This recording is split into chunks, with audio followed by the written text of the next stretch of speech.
नमस्ते प्यारे विद्यार्थियों, आप सबको स्टडी मैथ यूट्यूब चैनल में आप सबका हार्दिक स्वागत है और अभिनंदन। मैं लेकर आया हूँ कक्षा 10 की गणित, जो बहुत ही आसान तरीके से। तो कक्षा 10 की आज प्रश्नावली शुरू करने जा रहे हैं। 8.1 त्रिकोणमिति का परिचय। अब देखिए, जो तीन कोणों वाली आकृति है, त्रिकोणमिति का मतलब ये होता है कि तीन कोणों की आकृति, उसके बारे में अपन चर्चा करेंगे।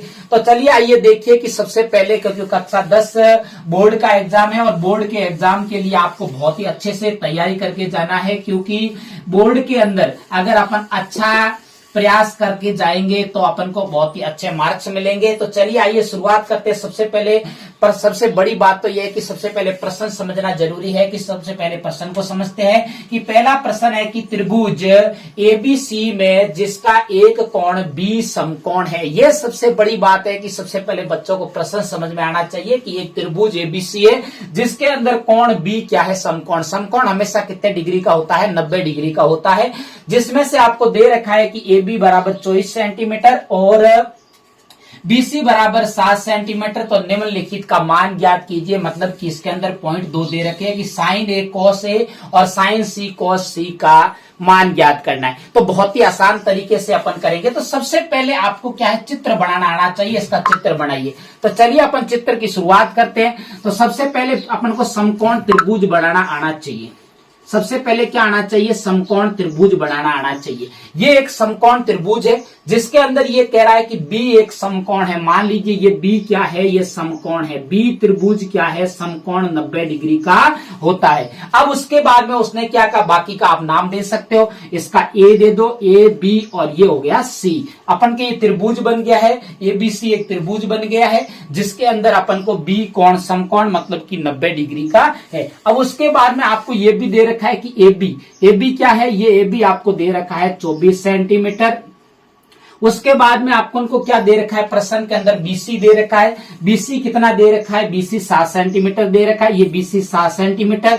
अपन को ए बी नहीं, एसी नहीं दे रखा है। क्या नहीं दे रखा है? ये एसी नहीं दे रखा है। तो अपन को एसी अज्ञात है। इस अज्ञात को भी अपन ज्ञात कर लेंगे। लेकिन अपन जब भी प्रश्न चित्र बनाने के बाद में आपको प्रश्न शुरू करना है तो लिखना है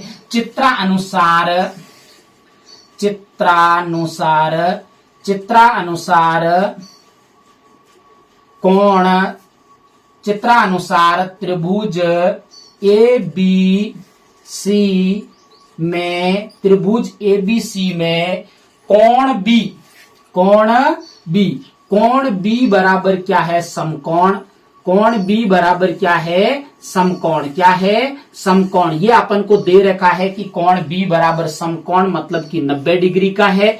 उसके बाद में आपको क्या दे रखा है? ये भी दे रखा है कि ए बी बराबर आपको दे रखा है कि ए बी बराबर अपन को कितना दे रखा है? 24 सेंटीमीटर दे रखा है। कितना दे रखा है? 24 सेंटीमीटर। उसके बाद में ये भी दे रखा है कि बीसी बराबर दे रखा है। बीसी बराबर कितना दे रखा है? बीसी बराबर कितना दे रखा है? 7 सेंटीमीटर दे रखा है। कितना दे रखा है? 7 सेंटीमीटर दे रखा है। अब देखिए, उसके बाद में अपन को क्या ज्ञात करना है? सबसे पहले एसी को ज्ञात करना है। एसी क्या है? अज्ञात। एसी बराबर क्या है? अज्ञात प्रश्नवाचक चिन्ह। अब देखिए, एसी अपन को अज्ञात है तो एसी का मान ज्ञात करना है। तो एसी अपन मान सकते हैं, तो यहाँ पे लिख सकते हो कि माना कि एसी क्या है? माना एसी बराबर क्या है? x centimetre. क्या है? x centimetre. तो यहाँ आप x लिख सकते हो।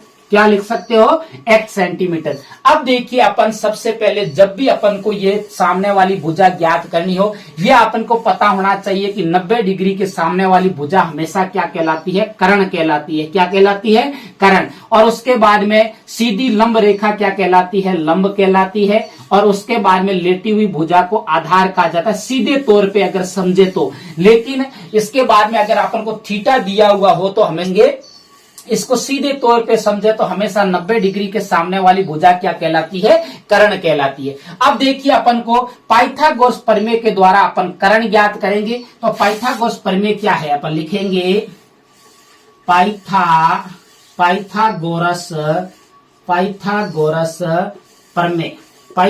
प्रमेय। पाइथागोरस प्रमेय से अपन को सूत्र है कि कर्ण स्क्वायर बराबर लंब स्क्वायर। कर्ण स्क्वायर बराबर लंब स्क्वायर प्लस आधार स्क्वायर क्या होता है, लंब स्क्वायर प्लस आधार स्क्वायर। अब देखिए इसका बाद में अपन को तो केवल कर्ण चाहिए, तो इसको दोनों तरफ अगर वर्गमूल करेंगे तो इधर वर्गमूल से हट जाएगा, तो अपन देखो इधर क्या बचेगा, कर्ण स्क्वायर, कर्ण बचेगा, क्या बचे, स्क्वायर हट जाएगा, वर्गमूल करेंगे तो इसके ऊपर वर्गमूल कर देते। ये बच्चों को यहाँ अक्सर समझ में नहीं आता है, जब भी वर्गमूल किया जाता है दोनों तरफ तो इधर से स्क्वायर हट गया और इधर क्या बचा, लंब स्क्वायर, क्या बचा, लंब स्क्वायर प्लस आधार स्क्वायर, क्या बचा, लंब स्क्वायर प्लस आधार स्क्वायर। अब देखिए अपन को क्या ज्ञात करना है, सूत्र के अंदर मान रखना है, कर्ण तो अज्ञात है, तो कर्ण को अपन के बाद में क्या ज्ञात करना है, कर्ण तो अज्ञात है, तो अपन कर्ण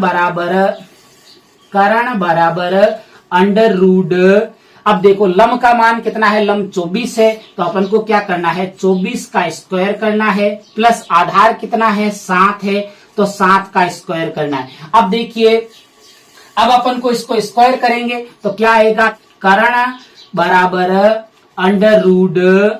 अब देखिए 24 का स्क्वायर कितना होता है, ये स्क्वायर आपको वर्ग आना चाहिए, 24 का वर्ग होता है 576, कितना होता है, 576, और प्लस 7 का वर्ग कितना होता है, 49। अब देखिए ये अपन को वर्ग भी याद होने चाहिए, क्योंकि कक्षा 10 बोर्ड का एग्जाम है, इसमें अपन को समय के अनुसार प्रश्नों को हल करना पड़ता है, तो अपन को वर्ग भी आने चाहिए, मैं आपको वर्ग भी लिखाऊंगा। अब देखिए 576 और प्लस 49 को जोड़ेंगे तो कितना आएगा, कर्ण बराबर अंडर रूट 576 और 49 होते हैं 625, कितने होते हैं, 625, और 625 किसका वर्गमूल है, कर्ण बराबर 600 जो 25 वर्गमूल है वो है किसका, 25 का, किसका है, 25 का, 25 का वर्गमूल कितना होता है, 625, कितना होता है, 625। तो अपना जो कर्ण आया है वो कितना आया है, 25 सेंटीमीटर, कितना आया है,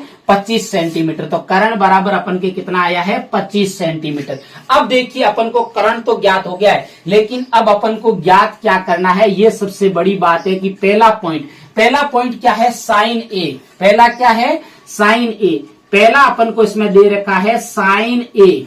अब ये सबसे बड़ी बात होती है कि ये ए क्या है, ए थीटा की जगह दे रखा है। अब अपन को थीटा क्या मानना है, ए को थीटा मानना है, तो अपन को यहां से इस ए को अगर थीटा माने तो अब इसके सामने वाली, थीटा के सामने वाली भुजा हमेशा या क्या को कैसे लिखते हैं, अपन को लाल बट्टा कक्का ये आना चाहिए, लाल बट्टा कक्का। ये मैं भी एक फॉर्मूला कि आपको वीडियो डालूंगा आपके मेरे इस YouTube चैनल पर। तो लाल बट्टा कक्का मतलब पहला साइन का होता है लंब बट्टा कर्ण, क्या होता है, बराबर लंब बट्टा कर्ण, लंब बट्टे कर्ण, सॉरी कितना होता है, लंब बट्टे कर्ण। अब देखो आपके पास में लंब कितना दे रखा है, तो लंब 7 दे रखा है, तो बराबर में अपन 7 लिखेंगे, और बटे में कितना लिखेंगे, अपन के पास में अब कर्ण कितना दे रखा है, 25 दे रखा है, तो 25 लिखेंगे, कितना लिखेंगे, 25। देखो लंब, अब लंब ये क्यों माना, ये आधार क्यों नहीं माना, क्योंकि ये थीटा ये ए दे रखा है, और ए के सामने वाली भुजा हमेशा क्या कहलाती है,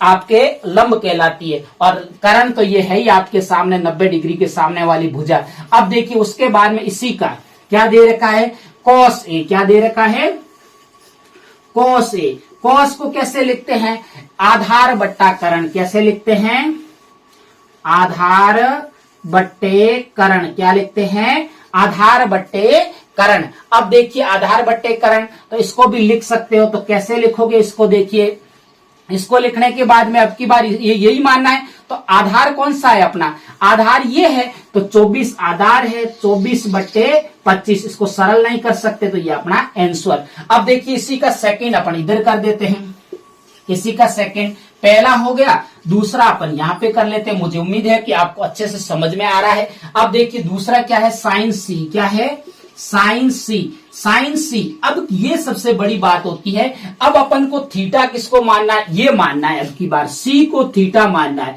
सी को थीटा मानेंगे तो इसके सामने वाली भुजा क्या कहलाती है, अब की बार लंब ये है, और साइन को अपन को पता है क्या लिखते हैं, लंब बट्टे कर्ण, क्या लिखते हैं, लंब बट्टे कर्ण, लंब बट्टे कर्ण।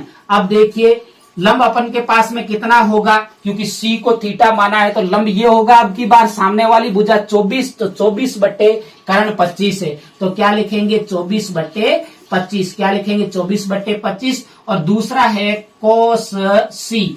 अब की बार क्या है कोस सी। कोस का सूत्र क्या है, आधार बट्टे कर्ण। क्या है, आधार बट्टे कर्ण। तो अपन लिखेंगे आधार बट्टे कर्ण। क्या लिखेंगे, आधार बट्टे कर्ण। अब बराबर में देख लीजिए आधार कौन सा, इसका आधार ये 7 सेंटीमीटर और कर्ण 25 है, तो इसका आएगा 7 बट्टे 25। क्या आएगा 7 बट्टे 25। समझ में आ रही है ना। मुझे उम्मीद है कि आप सबको अच्छे से समझ में आ रहा है। आधार अपना दे रखा है, ये रहा आधार अब की बार, और लंब ये आपके सामने वाली ये भुजाएं। मुझे उम्मीद है कि आपको सबसे अच्छे से अच्छे समझ में आया है। अगर मेरे पढ़ाने का तरीका अगर आपको अच्छा लगे तो आप मेरे चैनल को सब्सक्राइब करना और आगे अपने प्यारे प्यारे दोस्तों को शेयर करते रहना। तब तक मेरे स्टडी मैथ यूट्यूब चैनल पर बने रहे। नमस्ते।